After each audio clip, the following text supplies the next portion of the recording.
welcome to Garden Dreams and DIY Schemes. Today I'm going to be moving my irises. These are my irises and I need to move them to another location. And I'm gonna repot one of my other lilies to another location because it's not supposed to be in windy areas. And I live in zone 8 in El Paso and it gets super windy here. So we're gonna move them. Follow me along and let's do this. They're already finished blossoming and some of them didn't even blossom, and I have a bad habit of not even giving them fertilizer, so I'm gonna work on that this year.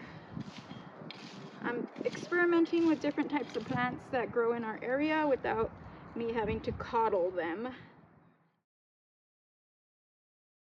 Ooh, that is deep. These were one of the first flowers I planted, and my flower garden was pretty much empty at the time.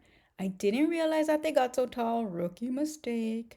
So just make sure to check the height of the flowers you plant so you could plan your garden accordingly, or just learn from my mistakes. Technically, I could have left these here and they would have been fine and pretty, but since they are so tall, I wanted them toward the back of the garden, which is where I moved them to. This location I have my flower garden in gets shade until about 11 in the morning, and then it gets full direct sun until around 6 to 8 in the evenings, depending on the time of year. Okay, now I'm gonna dig some holes here so I could transfer my lilies, no, not my lilies, my irises here. Irises like 6 to 8 hours of direct sun, and they can tolerate less, but it's not ideal because without enough light, they won't bloom well. They like well-draining, fertile, and slightly acidic soil, but the dirt we have here in El Paso, Texas is made up of silt, caliche, and clay, which makes it very compact, but they still seem to thrive fine, so don't let your bad dirt discourage you. Technically, you're supposed to plant only the roots underground with the top rhizome exposed, but in this case, I planted the whole thing about 2 inches deep. But don't worry, it was fine. Okay, you guys, so that took about maybe like an hour. The irises were pretty deep in there. Hindsight, I should have wet the dirt to make it soft because we have this dirt that has caliche, these white rocks, and it's pretty difficult. Now my irises are over here in this corner. This over here, this little guy is my lemongrass. I'm hoping it grows because it smells so beautiful. And now we've cleared this area over here from the irises. They were kind of taking up real estate up here in the air, so that's why I put them toward the back.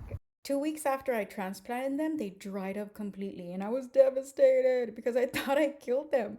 But 6 months later, they came back. Praise Jesus. Hindsight, and so that you don't make the same mistake I did, you want to let the foliage dry on its own, as the plant needs the leaves for photosynthesis and to generate energy into the bulb for next year's growth.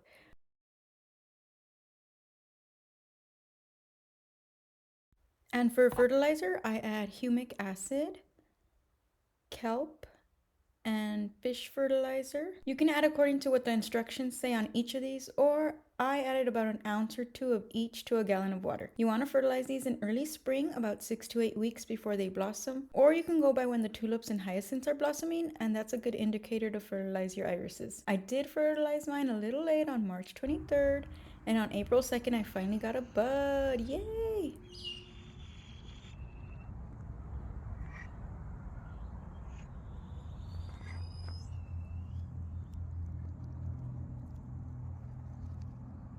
Although the weather went down to below 40 degrees one of the nights, and I think it halted the growth of the flowers.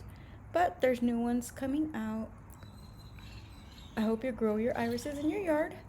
Let me know how it goes. Thanks for watching.